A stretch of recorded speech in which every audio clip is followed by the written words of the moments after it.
First time that I vaped, I was in 6th grade. I was 12 years old. I was 14.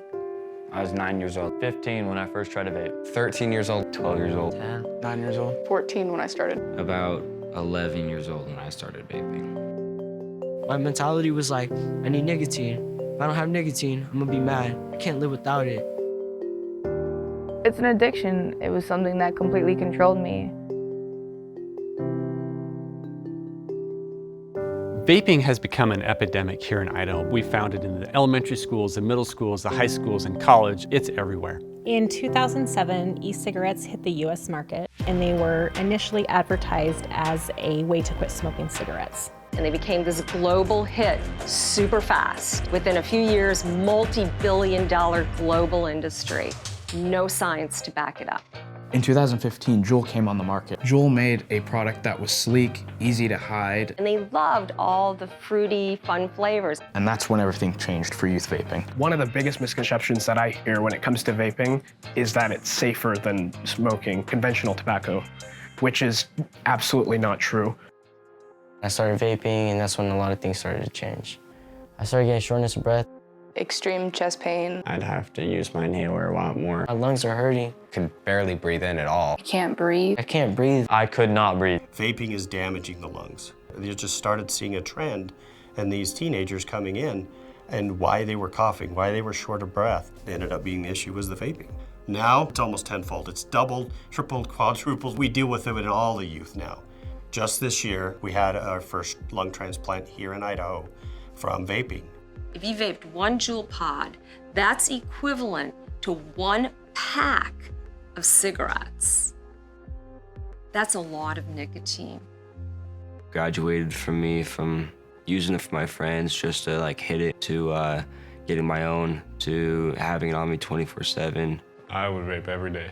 Every chance I could. Every hour. Every 15 to 20 minutes. I would wake up in the middle of the night, take a hit. Most of the time, it never left my hand. There's not a specific type of kid that vapes. I think it spans from rich, poor, to athlete, to honor roll. We are going to have this whole new generation that's addicted to nicotine, just like we did with conventional tobacco.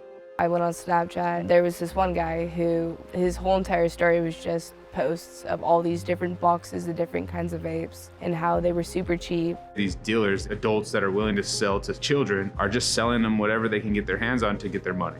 Even here on campus, I have tested a device and it tested to have fentanyl inside of it. We have people who are dying from these things because they smoke something that they don't know what it is and potentially have an overdose. The thing with the pod devices and disposables is they're like super easy to hide. There's drawstrings, watches, pens, keychains, lipstick. If you don't think your kid is vaping, think again. 40% of all kids in Idaho have at least tried it once. I just hate it. I just hate the vaping. It got to a point where my husband and I purchased these alarm systems so we can hear when he opened his window, because if he opened his window, that means he was doing something he's not supposed to be doing. Some places I would hide them, just put it right there. My blanket, put it under my mattress, under this one, or under the flat sheet. Under my pants, or in between them, put it like right here on the back of it. Conventional tobacco led to millions of people dying of lung cancer. We now have the e-cigarette industry. Same thing, multi-billion-dollar industry. That's what we're up against. There is quite a bit of catch-up that needs to be done, both within the medical community as well as the community at large, about what vaping really is and the dangers of it. If I could go back and take back what I did, I would have never vaped, because everything negative that's happened to me has started from vaping. Now that I'm clean, I can start to rebuild that trust, and trust is honestly one of the biggest things in life. There's going to be a lot more challenges ahead. And I'll face those challenges. Yeah. And we'll do it together. I love you. Let's go. Education is powerful.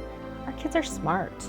If we give them the education, they can use those tools to make better decisions. It's much easier to prevent than to stop an addiction.